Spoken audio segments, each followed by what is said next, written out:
নমস্কার। হিন্দু ধর্মের এক দুর্যোগপূর্ণ সময়ে শ্রীচৈতন্য মহাপ্রভুর আবির্ভাব হয়েছিল। জাতি ধর্ম নির্বিশেষে সকল মানুষের মধ্যে প্রেমের বাণী প্রচার করেছিলেন মহাপ্রভু শ্রীচৈতন্যদেব। তিনি প্রচার করেন ঈশ্বরের আরাধনায় সকল মানুষের সমান অধিকার। প্রাণে ভক্তি নিয়ে ঈশ্বরকে ডাকলে তাকে পাওয়া যায়। ভক্তিতেই মুক্তি। এর বাইরে তিনি কোনো ধর্মতত্ত্ব প্রতিষ্ঠা করেননি, কোনো ধর্মগ্রন্থও রচনা করেননি। মানবীয় চেতনার পূর্ণ বিকশিত উপবিগ্রহ ছিলেন তিনি। মানুষে মানুষে বিভেদ মুছে দেবার ব্রতই ছিল তার জীবন সাধনা। সন্ন্যাসী হলেও তিনি আত্মমুক্তিকামী বা মানবতাভিমুখী ছিলেন না। সেই আকর্ষণেই হাজার হাজার মানুষ তার কাছে ছুটে আসত, লাভ করত জীবনের আলো। তিনি সকল মানুষের জন্য যে মহানাম প্রচার করেন তা হলো হরে কৃষ্ণ কৃষ্ণ কৃষ্ণ হরে হরে, হরে রাম রাম রাম হরে হরে।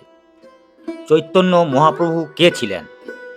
মহাপ্রভু চৈতন্যদেব ছিলেন পূর্ব এবং উত্তর ভারতের এক বহু লোকপ্রিয় বৈষ্ণব সন্ন্যাসী ও ধর্মগুরু এবং ষোড়শ শতাব্দীর বিশিষ্ট সমাজ সংস্কারক।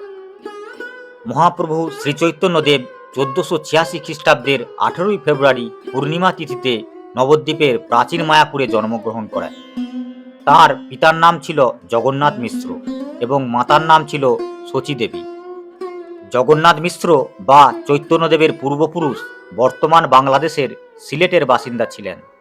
চৈতন্যদেবের পিতা জগন্নাথ মিশ্র শাস্ত্র শিক্ষা লাভের উদ্দেশ্যে নবদ্বীপে আসেন। পরে তিনি নবদ্বীপেই বসবাস শুরু করেন। খুব অল্প বয়সে চৈতন্যদেব তাঁর পিতাকে হারান। ছেলেবেলায় চৈতন্যদেবের নাম ছিল নিমাই। নিমাই ছেলেবেলায় গঙ্গাদাস পণ্ডিতের পাঠশালায় পড়াশোনা করেন। এরপর তিনি নবদ্বীপের বাসিন্দা বিশিষ্ট ব্রাহ্মণ বল্লভাচার্যের কন্যা লক্ষ্মীপ্রিয়াকে বিবাহ করেন। খুব অল্প সময়ের মধ্যে তিনি তার বুদ্ধি ও স্মৃতিশক্তি বলে নবদ্বীপের শ্রেষ্ঠ পণ্ডিত হয়ে ওঠেন এবং সাথে সাথে নবদ্বীপে অধ্যাপনা শুরু করেন। এরপর নিমাই তার পূর্বপুরুষের ভিটা ভ্রমণে যান।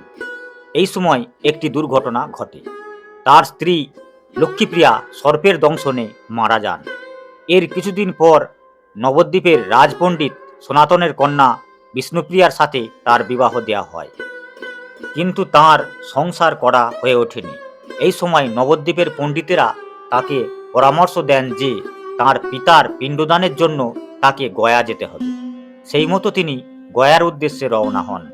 গয়া পৌঁছে পিতার পিণ্ডদান করেন এবং ওখানেই তিনি মাধবেন্দ্র পুরীর শিষ্য ঈশ্বরপুরীর নিকট দীক্ষা গ্রহণ করেন।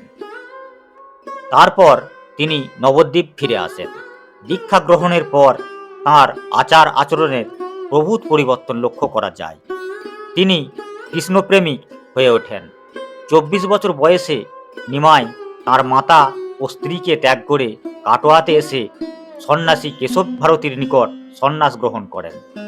তখন তার নাম হয় শ্রীকৃষ্ণ চৈতন্য। সন্ন্যাস গ্রহণ করে গৃহত্যাগ করার পর শ্রীচৈতন্যদেব একবার নবদ্বীপের কাছাকাছি স্থান শান্তিপুরে অদ্বৈতের বাড়িতে এসেছিলেন। এখানেই তিনি তাঁর মাতা শচীদেবীর সঙ্গে সাক্ষাৎ করেন, কিন্তু তিনি স্ত্রী বিষ্ণুপ্রিয়ার সঙ্গে সাক্ষাৎ করেননি, কারণ সন্ন্যাসীদের স্ত্রী সাক্ষাৎ নিষিদ্ধ ছিল। এরপর শ্রীচৈতন্যদেব শান্তিপুর থেকে পুরী রওনা দেন। শান্তিপুর এসে বিষ্ণুপ্রিয়াকে সাক্ষাৎ না দেওয়ায় বিষ্ণুপ্রিয়া খুবই কষ্ট পেয়েছিলেন। পরে আরেকবার তিনি নবদ্বীপ এসে মায়ের সঙ্গে সাক্ষাৎ করেছিলেন। সেই সময় তিনি তার পাদুকা বিষ্ণুপ্রিয়াকে দান করেছিলেন। তিনি ছিলেন ষোড়শ শতাব্দীর মহান সমাজ সংস্কারক ও ধর্মগুরু। চৈতন্যদেব কাশী, প্রয়াগ, বৃন্দাবন প্রভৃতি তীর্থস্থান ভ্রমণ করেছেন। নিত্যানন্দ, অদ্বৈত, হরিদাস, শ্রীনিবাস, গদাধর, রামানন্দ প্রভৃতি বৈষ্ণবগণ তাঁর প্রধান পার্ষদ ছিলেন। এদের মধ্যে তাঁর বেশি প্রিয়ভাজন ছিলেন অদ্বৈত ও নিত্যানন্দ। সন্ন্যাস নেবার পর শ্রীচৈতন্যদেব 6 বছর মথুরায় ছিলেন। তিনি নানান স্থান ঘুরে ঘুরে বৈষ্ণব মত প্রচার করেন এবং শিষ্য সংগ্রহ করেন। এরপর তিনি অদ্বৈত ও নিত্যানন্দকে বাংলার বৈষ্ণব মত প্রচার কার্যে নিযুক্ত করেন আর রূপ ও সনাতনকে মথুরায় প্রচার কার্যের দায়িত্ব দেন। তারপর তিনি নীলাচলে চলে যান। জীবনের শেষ 18টি বছর মহাপ্রভু শ্রীচৈতন্যদেব পুরীধামে কাটিয়েছিলেন। এখানে তিনি জগন্নাথ দেবের সেবায় মগ্ন ছিলেন। পুরীধামে 1534 খ্রিস্টাব্দে 14ই জুন মহাপ্রভু শ্রীচৈতন্যদেব চিরতরে অন্তর্হিত হয়ে যান। সর্বশেষে তাঁকে জানাই অন্তরের সশ্রদ্ধ প্রণাম।